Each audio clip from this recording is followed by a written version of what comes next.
Amigas de cerca de ti, tenemos hoy con nosotros a un agente de la subversión comunista dedicado durante muchos años a socavar los cimientos del franquismo. ¿Era así? ¿Socavar? Socavar. ¿Socavó usted mucho? Algo, no tanto como quería, como quisiera, hubiera querido, pero en fin, algo sí. Agente financiado por Moscú, Bueno, como se decía desde el como se interior, decía, con eso el oro sí, de desde Moscú. luego, eso se decía, oro no. Es una ironía, evidentemente, de la Bueno, dictadura. sí. Documentación, por favor. Documentación. ¿Qué le recuerda? Auténticamente falsa. No me lo diga antes, porque la realidad es que parece realmente una obra de arte. Está extendida a nombre de Camille Saragnac. ¿Es usted? Era yo. Era usted, como fue también Larrea, Jacques Grandor, Sí. Pajarito. Sí. Bueno, el pajarito es una niña, la hija de Ricardo Muñoz Suárez, que no sabía decir Federico porque era muy pequeña y con la lengua de trapo decía pajarito en vez de Federico. Ha tomado Eso me quedó precauciones. luego, me quedó. Le quedó, Sí. en el sentido de que se sienta usted de espaldas a la puerta. Eso no es peligroso, no se lo enseñan a los agentes secretos. Bueno, yo ya no tengo, ¿No? no. De vez en cuando me sorprende y me sorprendo fijándome quién viene detrás, quién sigue mis pasos, pero en fin, no, ya. ¿Cuántas fronteras ha pasado subrepticiamente? ¿A cuántos ha dado gato por liebre usted con este documento? Bueno, esa es la última documentación falsa que yo utilicé, del último viaje ya expulsado del Buró Político, del Comité Ejecutivo del PCE en la I4. Esa es la última, pero en fin, de estas he utilizado no sé cuántas, imposible que recuerde. Le devuelvo sus papeles para que pueda usted circular tranquilamente. Sí. Dicen que es usted, le ha quedado un pozo de retraimiento, de recelo, de desconfianza propia de quienes han tenido una agitada vida clandestina, ¿es cierto? No sé. ¿Desconfianza en qué sentido? ¿Es usted desconfiado ante los demás? No, no soy desconfiado. No me confío rápidamente, pero cuando me confío no soy nada desconfiado. ¿Se fía usted de mí? Desde luego. Si no, no estaría aquí, por favor. ¿Qué le recuerda la penumbra? ¿Qué le recuerda una palmatoria? ¿Posguerra? ¿Privaciones? ¿Peligro? Alertas, bombardeos, ¿Sí? cortes de electricidad, todo eso, sí. Aunque claro, mi posguerra es de exilio ya. ¿Hacemos la luz? Hacemos la luz. En un campo nazi, también la penumbra era importante. Usted ha estado en Buchenwald en el año 44, en un campo que no era de exterminio, no había cámaras de gas, pero lo pasó usted muy mal. Lo pasamos bastante mal, sí, todos los que estuvimos allí. Sí. ¿La penumbra le recuerda también eso o no? La penumbra me recuerda, pues concretamente hablando del campo, me recuerda a partir de cierta hora se apagaban las luces y todo lo que se hacía después clandestinamente, las reuniones, los contactos, se hacía con este tipo de luces, ¿no? Nuestra cita a ciegas, ustedes lo habrán adivinado, no es sí es con Grandor, con Larrea, pero sobre todo con Jorge Semprún, nieto de Antonio Maura, hijo del ministro de la República en el exilio, de una familia burguesa ilustre, con el tiempo, miembro del Comité Central del Partido Comunista de España en las épocas duras del París de Tieso, expulsado de una forma accidentada del Partido Comunista, luego ministro de Cultura, exministro de Cultura, y además, pues, autor literario de gran renombre. Estamos ante una institución hispano-francesa en el ámbito cultural. Me va a impresionar usted diciéndome eso. Ha hecho usted adaptaciones, guiones, novelas. Sí. Se despidió con Federico Sánchez, que por cierto Federico Sánchez se despidió matando. El título hubiera sido Federico Sánchez se despide con bilis. No, con bilis no. En algún pasaje del libro, luego Bueno, iremos por ahí. con ironía, pero con bilis no. La ironía propia, ¿dónde se aprende la ironía? ¿En París o en Madrid? La ironía se aprende, el que quiera aprenderla la aprende en cualquier sitio. Yeah. Yo la he aprendido más bien en el exilio, ¿no? Y en el ver pasar el tiempo sin conseguir imponer a la realidad lo que uno pretende imponerla, ¿no? Entonces hay que cierta distancia irónica, ¿no? Volvemos a la distancia irónica en el campo de concentración. ¿No? ¿De qué sirve cuando uno está a pico y pala, como estuvo usted, o después haciendo de administrativo? ¿De qué sirve la ironía cuando uno tiene a las SS delante? Hombre, sirve como siempre, sirve para restablecer una distancia con las cosas, para no dejarse abrumar por el terror, para tampoco caer en la epopeya un poco así heroica de que somos héroes porque estamos sufriendo tanto. En fin, sirve para mucho la ironía. ¿Nunca se creyó un héroe ni un mártir? No, desde luego que no. ¿Nunca? No, desde luego que no. ¿Qué se creía? ¿Un comunista represaliado a secas? Me creía, pues sí, un comunista haciendo lo que pensaba que debía de hacer, cumpliendo con un cierto deber de compromiso político histórico, pero no, héroe y mártir no, por favor, no. ¿Ser comunista qué da? ¿Qué da? Sí. Da fraternidad, daba, o no sé lo que da ahora, ¿no? Pero en mis épocas, las épocas de los años de la resistencia en Francia y luego de la clandestinidad en España, daba fraternidad, te hacía conocer a gentes extraordinariamente estupendas, gente magnífica, y te hacía comprender poco a poco no lo inútil, sino la estafa y lo estrafalario de todo aquello. Porque claro, el misterio del comunismo es ese, ¿no? Es el mayor fracaso del siglo XX, pero que está fundado, basado en la abnegación, el heroísmo, el sacrificio y la generosidad de millones de personas. Y muerto el comunismo, como parece que está ahora, al menos muy aletargado, ¿quién toma la bandera de defender a las clases más pobres o de expandir los ideales de igualdad, de fraternidad? Yo creo que es el papel de la izquierda, ¿no? En ¿Dónde está la izquierda? Eso es un gran tema. ¿Dónde está la izquierda? Hablaremos de los puntos cardinales en momentos sucesivos. ¿Tiene usted una primera pregunta sobre esta época de su militancia, repito, accidentada? La formula Santos Juliá, que es catedrático de Historia. Bien, a mí me gustaría, más que formular una pregunta, continuar una conversación sobre una época particularmente dura y hasta tenebrosa de la militancia comunista, que es después de la Segunda Guerra Mundial. Es un momento en el que se requería una altísima generosidad, se arriesgaba la vida para ser comunista, pero a la vez ser comunista implicaba pues participar en acciones muy tremendas, como podía ser la liquidación de un compañero o, bueno, conocer y dar la aprobación a los procesos de antiguos militantes. Entonces mi pregunta sería, ¿cómo una persona de reconocida generosidad, que arriesga su vida, que es inteligente, que es lúcido, que es sensible, puede simultáneamente estar dentro de una organización con esa historia, con esa zona tan oscura, tan tenebrosa? La pregunta es una pregunta durísima, pero muy certera, y no me extraña que la haga Santos Juliá. Claro, yo he tenido la suerte, no digo el mérito, la suerte, de empezar a ser responsable comunista después de la muerte de Stalin. Ya en una época, digamos, en que comienza a evolucionar, la época, digamos, desde el 53 hasta el 64, que es el momento en que Khrushchev es destituido, hay una cierta reforma, una cierta apertura, un cierto deshielo del mundo comunista.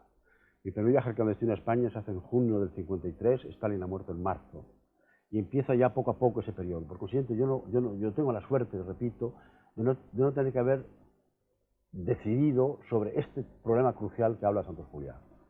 Participar en ejecuciones o en liquidaciones, etc. Ahora, luego, poco a poco, he ido enterando de cosas que habían ocurrido en el partido en el cual yo militaba. Incluso me he enterado a veces de cosas después incluso de haber salido de ese partido. Y eso, por eso, me llama la atención en las memorias que acaba de publicar Santiago Carrillo, como él oculta y no responde a esta pregunta fundamental.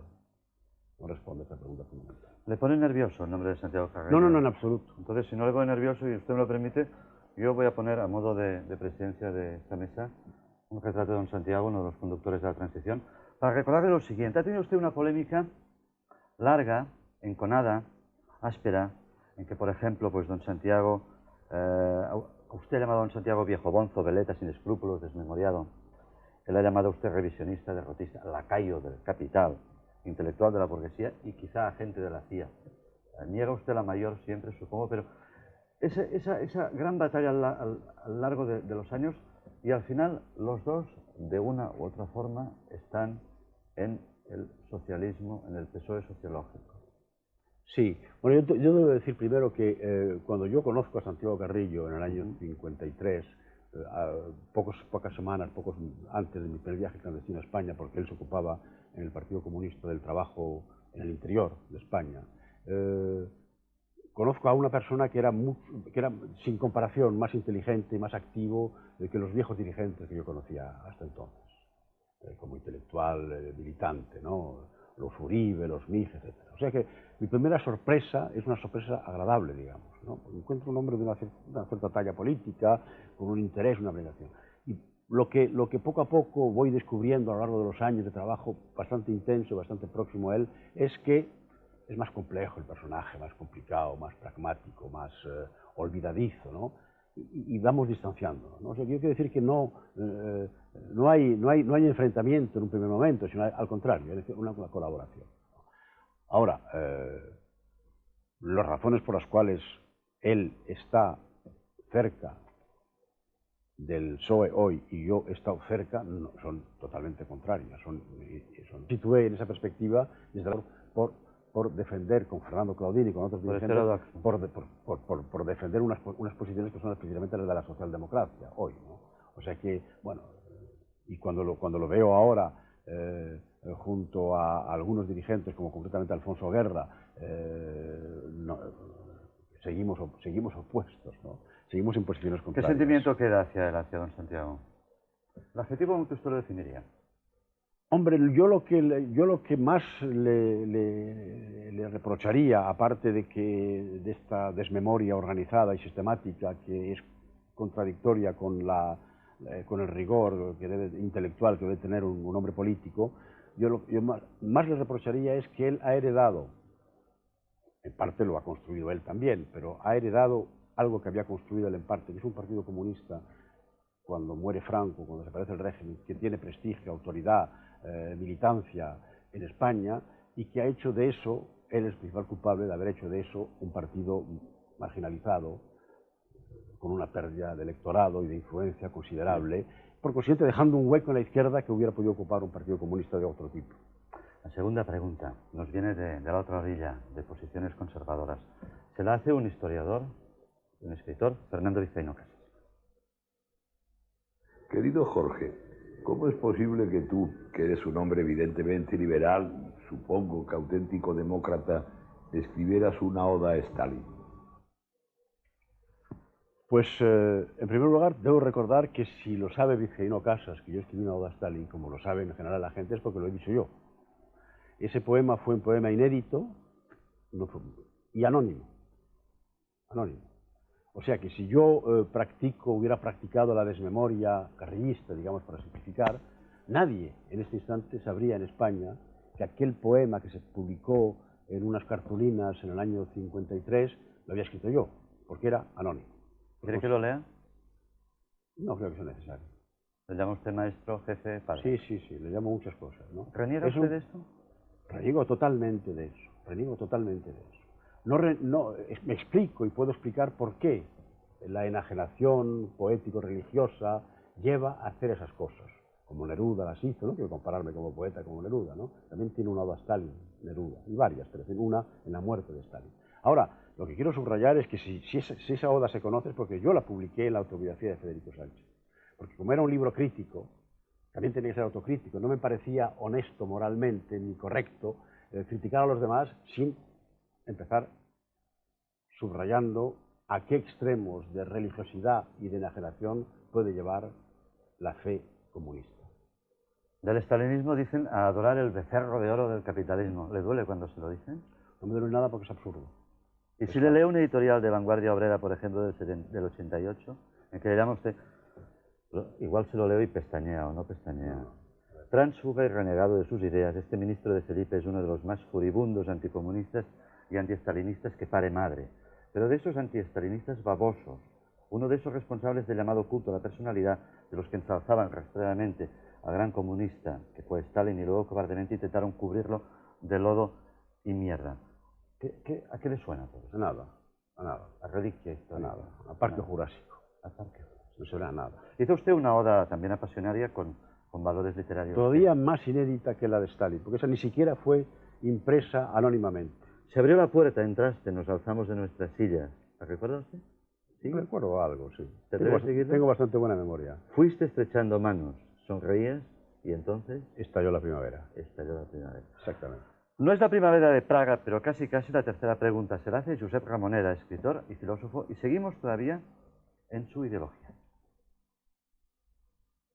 No voy a pedirte que nos expliques batallitas de la época comunista, que es una tentación fácil siempre.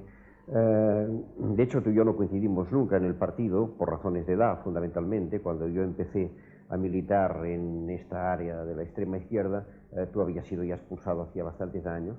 Eran tiempos en que todavía Sartre decía que no había que desesperar Villancourt. De hecho, para nosotros, que entonces estábamos en un grupúsculo llamado Bandera Roja, Fernando Claudín y tú erais un poco un símbolo de la disidencia. Se me ocurre preguntarte, yo he oído que tú decías alguna vez que desde el punto de vista del poder, tú tenías mucho más poder como dirigente del Partido Comunista que como ministro de Cultura. Explícanos esto. Sí. Sí, es verdad, lo he dicho y lo he escrito incluso.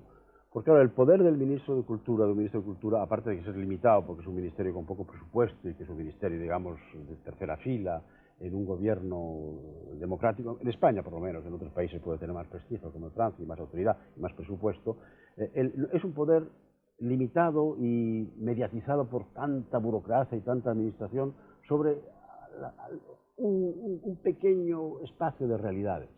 El poder que yo tenía como dirigente comunista era un poder sobre los espíritus, sobre las almas, sobre las voluntades de decenas y cientos de militantes. Si yo llego y digo, hay que organizar tal acción y tal huelga, la mayor parte de los militantes, aún no convencidos de que había que hacerlo, lo hacían. Y por consiguiente arriesgaban la libertad, en algún caso la vida, pero sobre todo la libertad en el último periodo del franquismo, por una cosa que a lo mejor ellos no estaban totalmente convencidos de que había que hacerlo, tenían sus dudas. Pensaban que era un poco radical o exagerado el tema de la acción que yo les proponía y que les imponía por esa autoridad que tenía.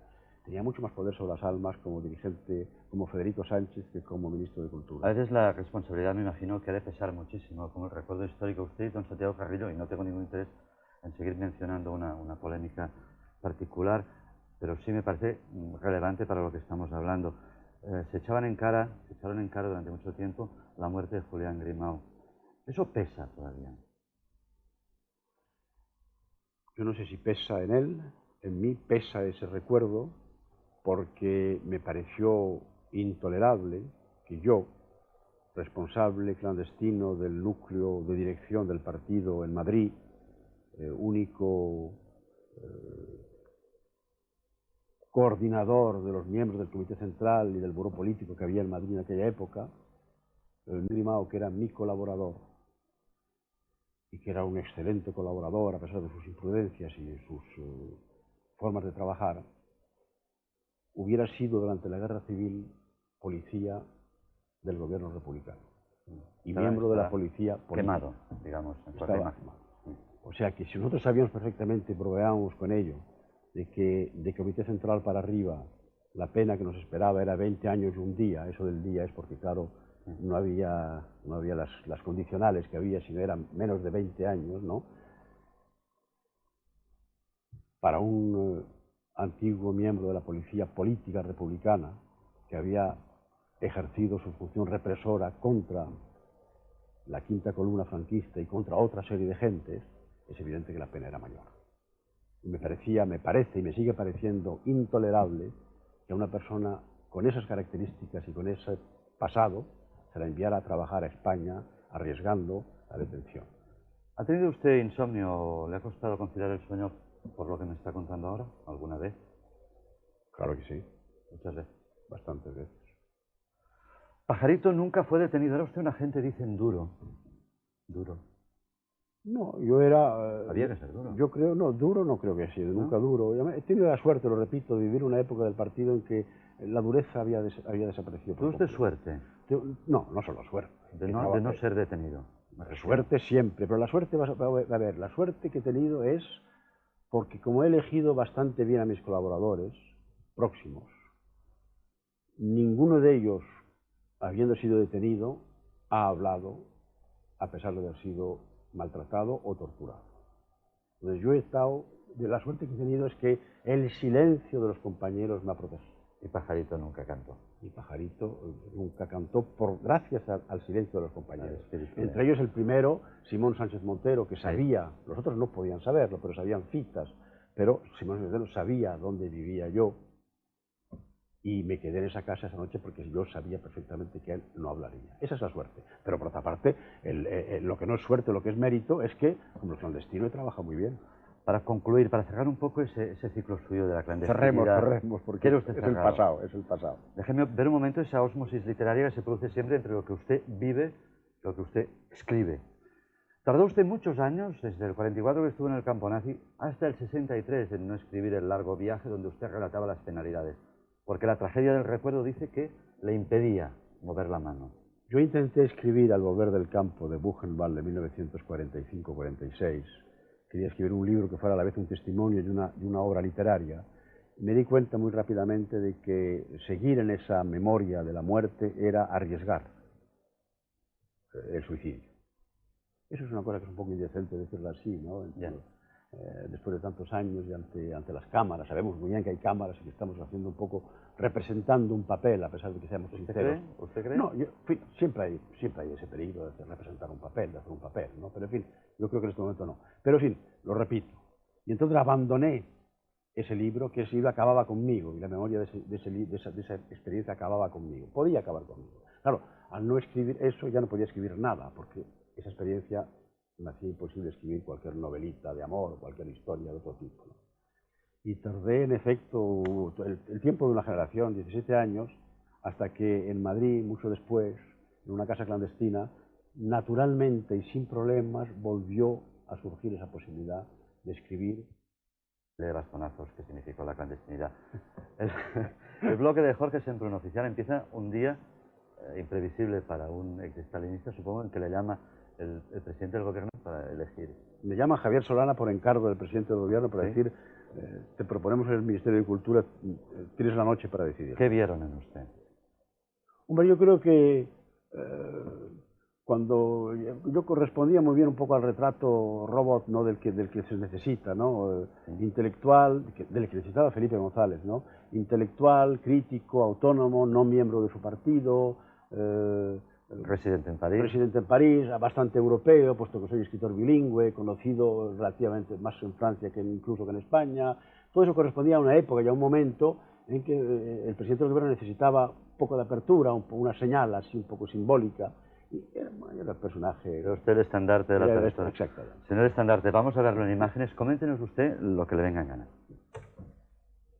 Bueno, esta es la promesa sobre el texto de la Constitución del cargo de ministro de Cultura. ¿Algún sentimiento especial?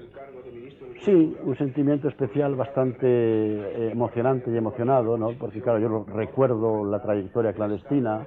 Estoy ante el rey de España, que he visto una sola vez antes de esta fecha, en una reunión con él personal. Este es un Consejo de Ministros, aquí está el presidente del gobierno de espaldas, este es Alfonso Guerra y el ministro de Justicia, Enrique Mújica, a su lado. Dos personajes de los que usted no habla bien en un libro. Un libro que a veces, de verdad, me parece gobernado en algunos momentos por el resentimiento. No, ¿no? Por resentimiento no.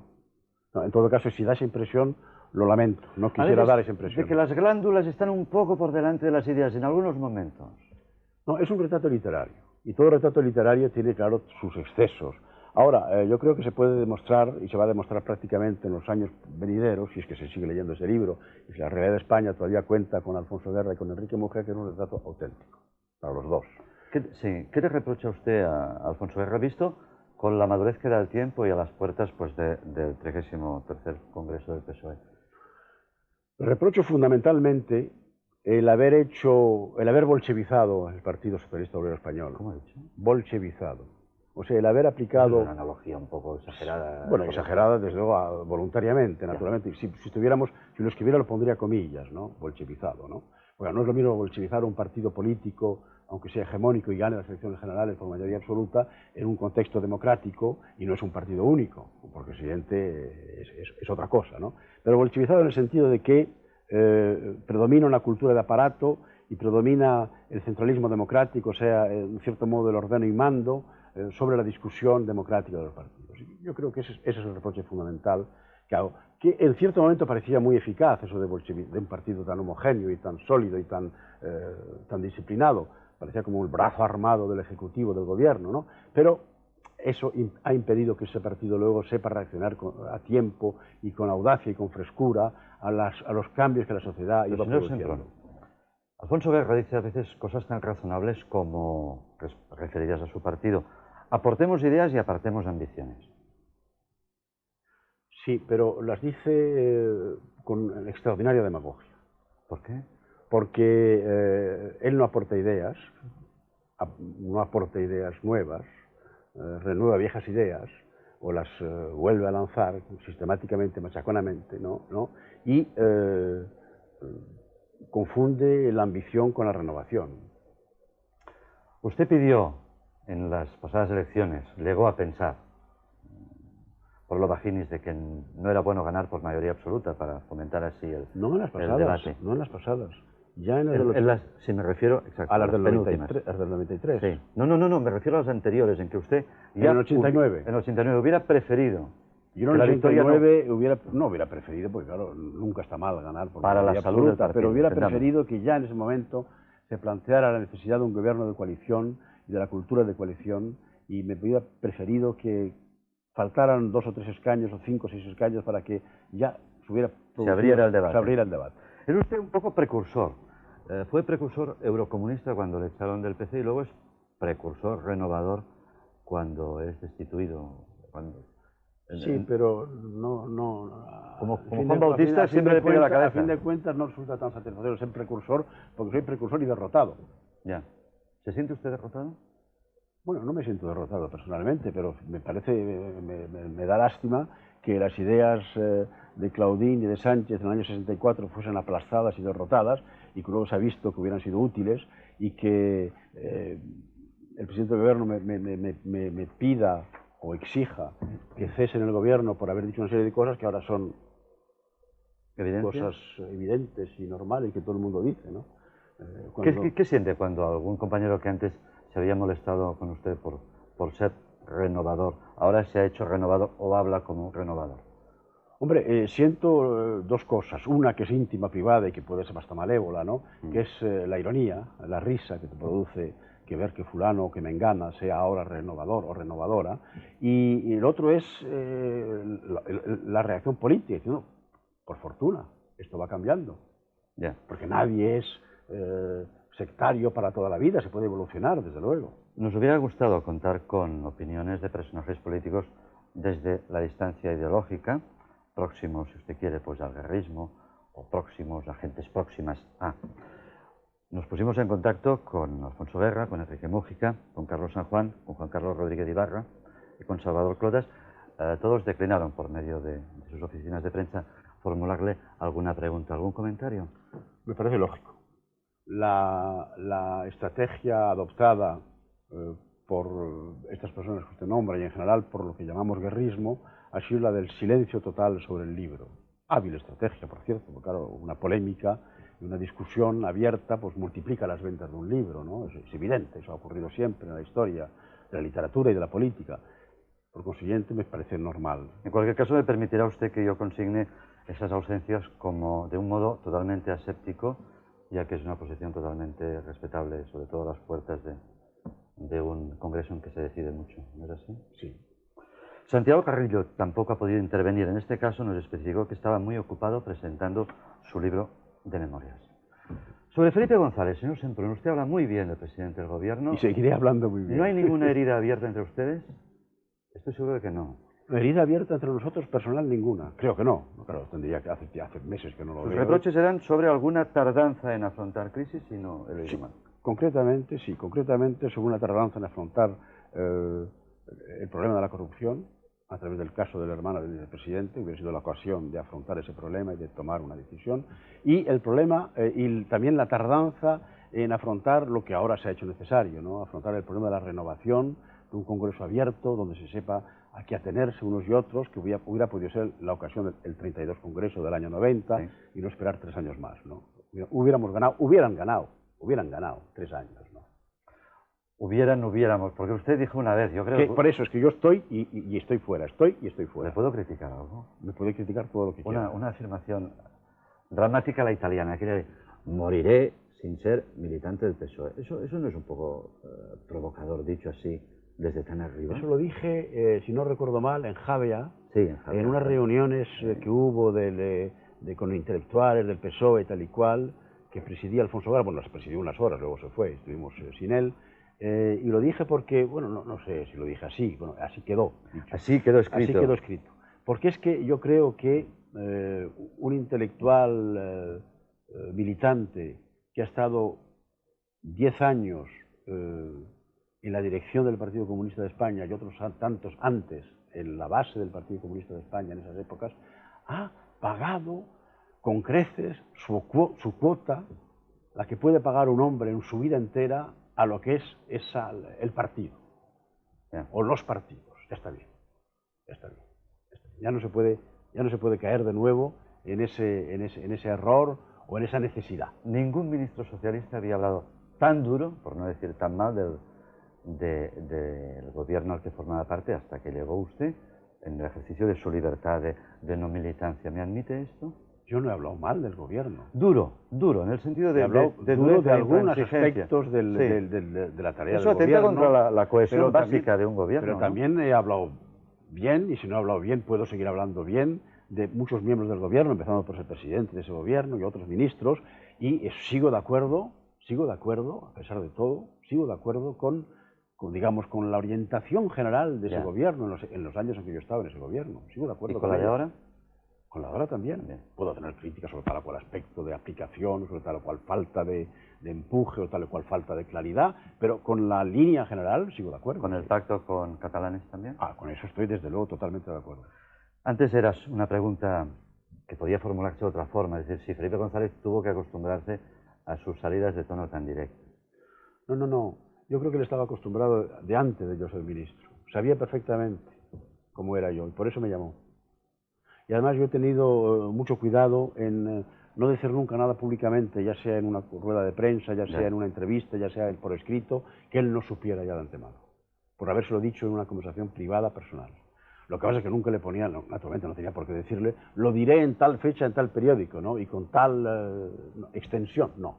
Pero ninguna opinión, que yo haya podido dar públicamente en estos 2 años y pico, casi 3 años de ministro, ninguna le ha podido sorprender.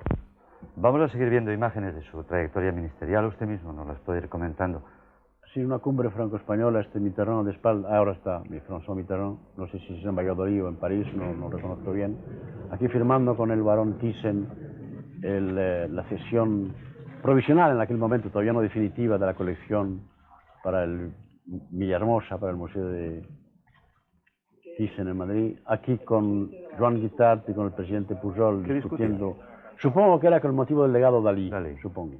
Aquí está mi mujer entrando no sé dónde. Su mujer, Colette Leloup. Colette Leloup.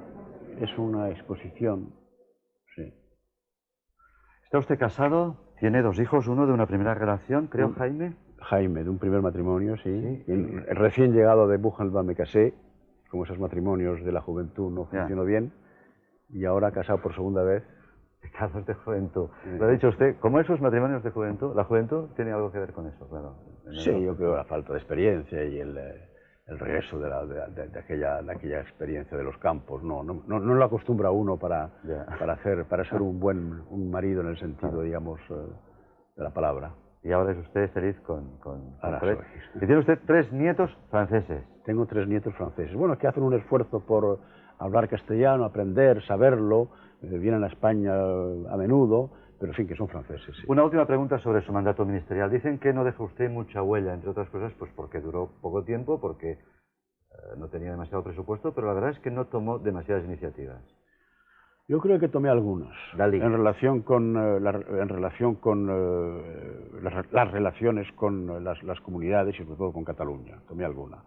Que se notará. Tomé alguna que no fue terminada en relación que se notará. Tomé alguna en relación con el cine y tomé alguna sobre todo con un estilo que consiste en utilizar los resortes del Estado para desestatalizar la vida cultural y devolverla a la sociedad. Y gestó algunos éxitos que luego han correspondido a sus sucesores, supongo. Eso no me importa. Con tal de que sean éxitos, no me importa que correspondan a los sucesores. Ya se lo he dicho yo.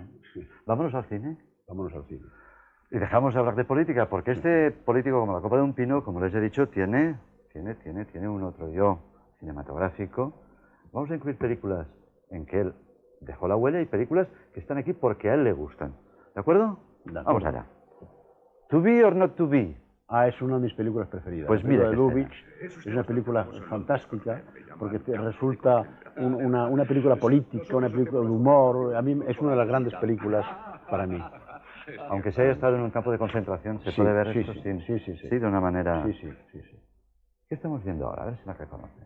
Porque a usted le gusta el western. Me gusta mucho el western, sí. Sin perdón. ¿La ha visto? Sí, la he visto, sí. A mí me parece que es una de las... esta es la... Diga sobre Sin perdón, sí. ¿Esta cuál es? Esta es otra. Hablamos de Sin perdón. Si quiere le Sin vuelvo a perdón. hablar. Sí. Bueno, es que a mí me gusta el western en general porque creo que es lo que más se parece a la tragedia griega, ¿no? El western, ¿no? La épica del siglo. La épica del siglo, el destino, la fuerza del mal y del bien, esas cosas. Aquí hay un pistolero que nunca deja de serlo, como usted sabe. El agente secreto, y perdone la comparación, que es absolutamente improcedente, pero tómemela usted bien, tampoco deja de serlo nunca, supongo. Y quite usted habrá que pistolas. preguntárselo a John le Carré, que es el que más sabe de agentes secretos. ¿Y esta película? Esta película, si no recuerdo mal, es la película de Mankiewicz que se llama La Huella. Esta escena le ha impresionado a usted mucho, muchísimo. Esta escena me ha impresionado mucho porque veo que aquí va a romper una estatuilla Michael Caine, ¿Sí? Y el otro le dice, Laurence ¿Sí? Olivier le dice que no la rompa, y esa estatuilla la tengo yo también. Bueno, esa estatuilla está aquí. La tengo yo, porque es el premio de la Asociación de Guionistas, de Escritores de Misterio, como se dice en inglés, Mystery Writers, que es escritores de películas policíacas, y este premio me lo dieron como guionista de la película Z. Y yo tenía esto en casa, como se tiene cualquier cosa, Edgar Poe, esta estatuilla de Edgar Poe, hasta que vino la película, que era algo tan importante, que claro, decía Laurence Olivier, usted rompa lo que quiera en esta casa, salvo la estatuilla. Y digo, por favor, yo tengo una estatuilla que no hay que romper, aquí está. Y tuvo usted un mayor aprecio a partir de entonces. Exactamente. Vamos a sustituir entonces la palmatoria por la estatuilla, así le damos un lugar preeminente y seguimos adelante. ¿Qué película tenemos ahora? ¿La reconoce? Esta es la película de Sección Especial, ¿no? Muy bien. De Costa Gabras, sí. Que es una película sobre las tribunales especiales de Vichy contra la resistencia, contra los comunistas. Y es una película que hicimos, la tercera película que hice yo con Costa Gabras. Este es Yves Robert, un actor francés muy conocido. Ah, esta es La Confesión. Ah, no, esta es Z. ¿O Nechayev ha vuelto? ¿Cuál es? En todo caso es Yves Esta Montand. es Nechayev ha vuelto. Sí. Esta es Nechayev ha El vuelto. guión, unos activistas que vuelven a encontrarse al cabo de los años. Sí. Bueno, el guión no es mío. Yo hice la novela y cuando tenía que hacer el guión me hicieron ministro y ya no hice la película. La última película de Yves Montand, que falleció, como vemos ahora, sí. ¿Está usted? ¿Se identifica en el sepelio? Sí, este es el entierro de Yves Montand, sí. Es obvio preguntar lo que se siente. Se siente siempre un plus de vacío. Yves Montand, como Domingo Dominguín, son algunos de los grandes amigos que yo he tenido y que desde luego la vida cambia cuando desaparecen de la vida de uno. Yves Montand, señor Semprún, como decía. Semprún. Le dirigió una pregunta hace mucho tiempo que usted seguramente no ha tenido oportunidad de contestar ante una cámara. Una pregunta referida a aquel rodaje, en donde le reprocha alguna cosita. ¿Ah, sí? Sí, este reproche, que nos sirve para revivir una vida que nunca quisiéramos que se nos hubiera ido, está aquí en la voz de Yves Montand, dedicada a usted.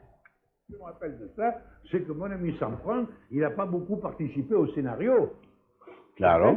Bon, il a fait surtout, il a fait sa campagne, que je comprends très bien. Claro. Mais nous avions une histoire à tourner, à faire. Alors, il téléphonait. Lo que está diciendo Montand es que no, que le abandoné cuando empezaba a hacer el guión de la película y que no participé en el guión, pero claro, no podía ser ministro y guionista, es incompatible, ¿no? ¿Y que le llamaba a usted? Sí. Jorge, en España, y Georges en Francia. Sí. ¿Alguna frase después de haber visto esto? ¿Una sorpresa? Es una sorpresa, no conocía yo estas imágenes de Montand y sabía que se me había formulado esa pregunta o ese reproche, pero en fin, claro, para él fue duro que yo fuera ministro porque nos alejábamos mucho uno de otro y estábamos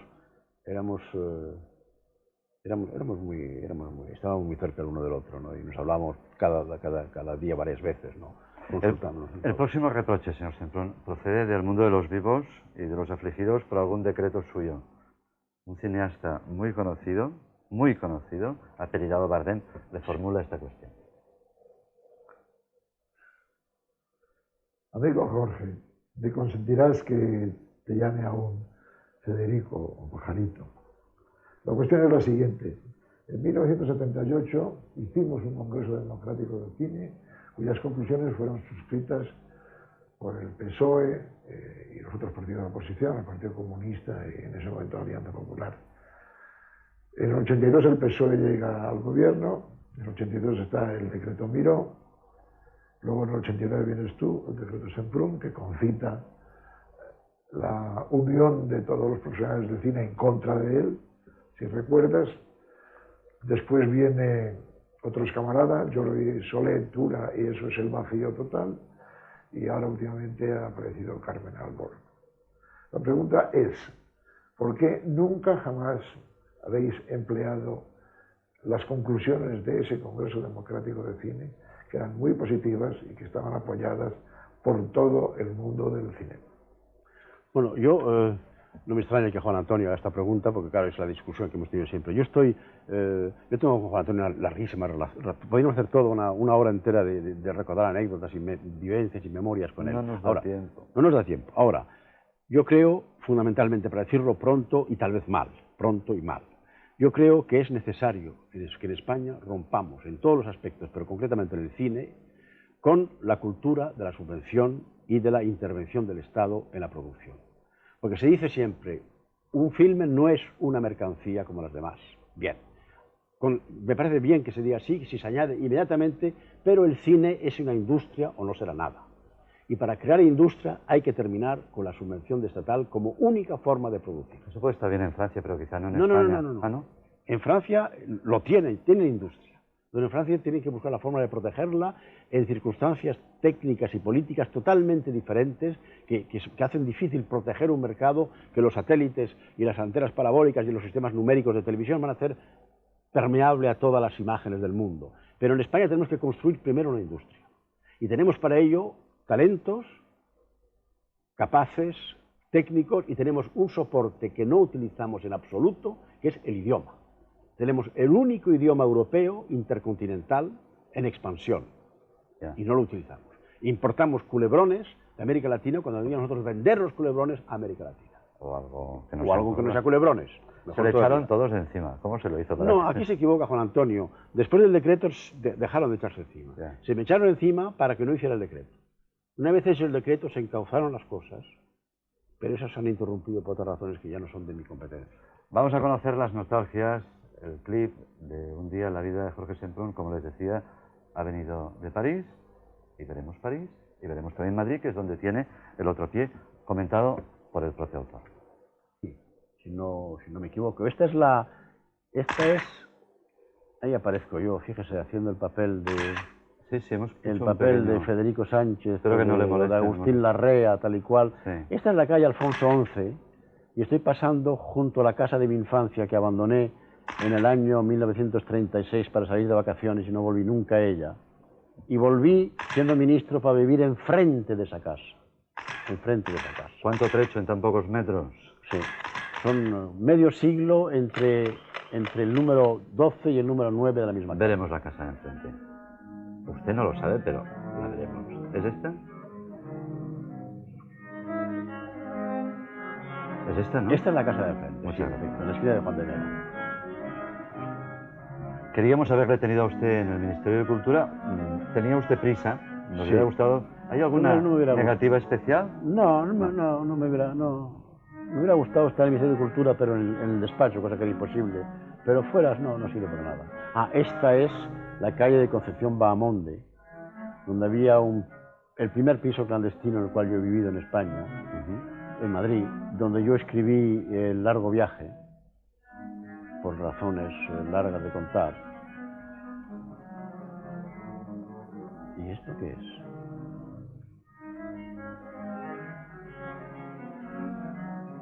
Bueno, formaba parte de sus itinerarios. Claro, el itinerario de Alcalá, y yo sé. Esto es Madrid. Sí. Esto es Madrid, tal como podría haberlo visto en los años... ¿Y ahora bueno, y esta es mi casa de los alrededores de París, en un pueblecito campesino de a 80 kilómetros de París, que es donde yo me encierro a trabajar y a vivir. Esta es la calle de un pueblo. Aquí estoy yo en plan de campestre, digamos, ¿no? ¿Le Un gusta, día de le mucho gusta frío. estar así? Sí, así es como suelo estar, ¿no? Así es Corbata usted. y traje de calle es una Ya. cosa más... esta es Este es importante. el Semprún. Este es el... Más Semprún. Y esta es la casa. Esta es una de las fachadas de dentro de la casa. Este es el salón de la planta baja de una casa que está, como digo, al lado de París, donde estoy leyendo el último libro de Luis Landero. Fíjese qué casualidad. Tiene usted Que suerte. acababa de recibir, y es la segunda está novela usted- de Luis Landero. Está usted haciendo 2 libros, uno en francés y otro en español, como Estoy en castellano. escribiendo 2 libros en este momento. Yo siempre escribo varios libros a la vez. Bueno, llega un momento en que uno se impone a los demás y lo termino, ¿no? Pero por ahora estoy escribiendo 2 libros. Y este es el despacho donde trabajo.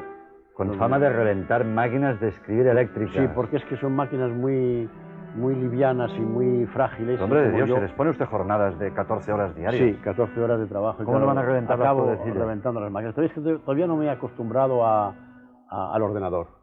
Todavía no me he acostumbrado al ordenador. Cuéntenos el último libro, el francés, por ejemplo, por encima. El francés es un libro en que intento narrar, no es un ensayo, es una narración, intento narrar el regreso del campo de concentración en el año 45, ¿Sí? mi intento de escribir ¿Me lo y cuenta el mientras fracaso. nos vamos hacia allí? Vámonos. Nos vamos al sofá, quiero que pasemos los últimos Y el minutos del fracaso programa de no allí. haber conseguido escribir ese Sí. libro, Sí, como decía antes. siéntese y aquí, por favor. aquí. Hombre, El fracaso de... de no haber podido escribirlo y por qué no, y eso es un poco la narración. Se llama L'écriture ou la vie, la escritura o la vida. ¿Y el libro en castellano? Es una novela. ¿Sobre? Bueno, déjeme imaginar. Un activista, No. el No. padre del activista. No. Una familia española en el año 56, el 18 de julio concretamente, 20º aniversario del comienzo de la Guerra Civil, una familia en la cual pesa trágicamente el recuerdo del comienzo de la guerra por una muerte, y es todo en torno a ese momento, el intento de reconstruir no solo las vivencias de esa familia, sino también un poco ese momento de la historia de España. ¿En qué idioma, claro, usted, en qué idioma ama? ¿En francés o en castellano? ¿En qué idioma se enfada? ¿En qué idioma vive? Vivo en los 2 idiomas. Pero Me amar, enfado amar, con tanta facilidad en francés como en castellano. amar, dice usted je t'aime o dice... Bueno, yo no suelo ser muy expansivo. Pero en fin, si... Dice usted, ábreme la puerta o forma la toa. No, yo hablo en francés con las mujeres sobre todo porque mi vida sentimental es francesa más que otra cosa. Se le va a agriar a usted un poco la visión. Hemos querido hacer un tríptico con sus personajes aborrecibles. El señor Milosevic, don Francisco Franco Bahamonde y Jean-Marie Le Pen. ¿Algún comentario? Pues han acertado totalmente. Sí, ¿verdad? Han acertado totalmente. Francisco Franco ya sabe por qué. Es evidente que se sabe por qué es un personaje. Jean-Marie Le Pen, porque es el representante de la extrema derecha racista en Francia. Y Milosevic, porque es la criatura del poscomunismo y el emblema, la figura emblemática de la transformación del comunismo en nacionalsocialismo. Y es Y del regreso de los campos de concentración a Europa después de, sí, exactamente, del 45. Todo lo que uno odia, la purificación étnica, la intolerancia, etcétera, etcétera. Música, por favor. ¿Podemos poner una música que cuadre gastronómicamente con Sebastián? ¿Pepe Blanco? Pepe Blanco. ¿Le suena Pepe Blanco? Me suena. Cocidito madrileño. Sí.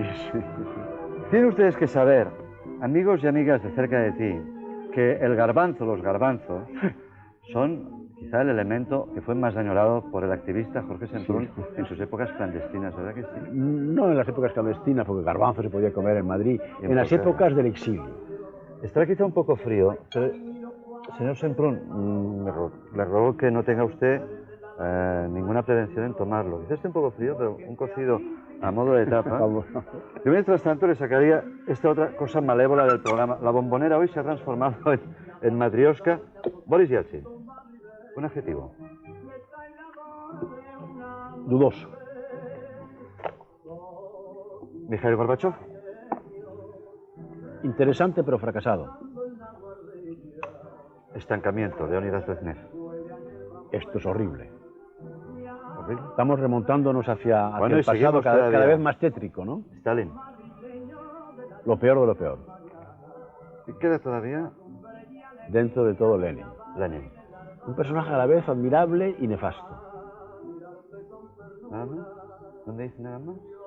Bueno, se ha ganado usted el cocido. Además, eran adjetivos muy claros. De verdad que me gustaría que tomara estos garbanzos de manera proustiana. He encontrado en una de las rincones de las estanterías de mi casa este libro. De Pierre Mendès, los políticos Uno de sus europeos. personajes. Sí.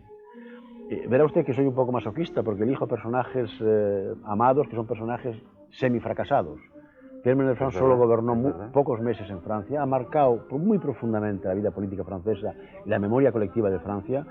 Fue el que hizo la paz en Indochina, el que negoció con Ho Chi Minh. Desde luego, en el año 73, dice él, después de haber estado en la vanguardia, ¿estará en retraso Europa en la cita de la historia contemporánea? Una pregunta que hace. ¿Qué hizo hace? Y que sigue válida la pregunta. Hace 20 y pico de años. Y que sigue válida.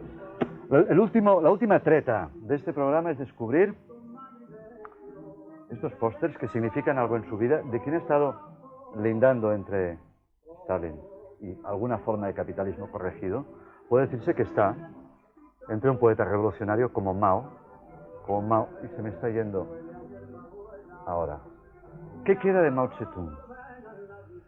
Queda lo peor, que queda la impronta que él ha marcado con su revolución cultural y con su estilo autoritario y con su estilo despótico sobre un país inmenso como China. Queda lo peor, creo yo. Queda lo que es el culto a la personalidad y lo que es... Y permítame que descubra otro tipo de culto, no a la personalidad, pero que estaría en el otro polo. El monetarismo de la señora Thatcher. El monetarismo de la señora Thatcher sí, es el ¿qué de la significa para Thatcher, usted? Es el de la señora Thatcher. Para mí. Sí. ¿Qué queda? Para mí significa, es personaje político interesante, importante. Para mí significa el intento de resolver los problemas del mundo contemporáneo de la peor, no de la peor, pero de una forma que no es correcta. No es correcta. Nos tenemos que ir. Me saben mal. Y no quisiera irme sin preguntarle si le duele, si le ha dolido olvidarse del misterio oficial, del coche oficial o del guardia civil que se le cuadraba cada Bueno, mañana. yo el misterio oficial casi no lo he utilizado. ¿No? El coche. El coche lo he utilizado todos los días. Y el guardia civil que se le cuadra, a que para un... Es un recuerdo activista... interesante, pero no me duele nada el haber tenido que abandonar ni el coche oficial, ni el saludo oficial también del jefe de la Guardia Civil. Ha sido un placer tenerle con nosotros durante esta hora que se nos ha hecho muy cortita. Nos vamos, volveremos a estar aquí a más o menos la misma hora en el Estudio 2, Televisión Española. Gracias a todos aquellos que en la universidad o en entidades culturales habéis telefoneado, nos habéis escrito interesándonos por algunos aspectos de este programa. Volveremos, estamos en la brecha y volveremos con renovados bríos. Eso de renovado suena mucho a renovador, será malinterpretado. Ojalá, ojalá, yo lo interpreto muy bien. Pero yo no debo decirlo. Yo lo interpreto nos estamos muy bien. yendo, o sea, nos hemos ido. Con renovados bríos. Puede usted probar el que quiera. Eso es un placer. ¿Sí? Bueno, eso de la pastilla. Oye la confesión de mi secreto, nace de un corazón que está desierto. Con 3 palabras te diré todas mis cosas.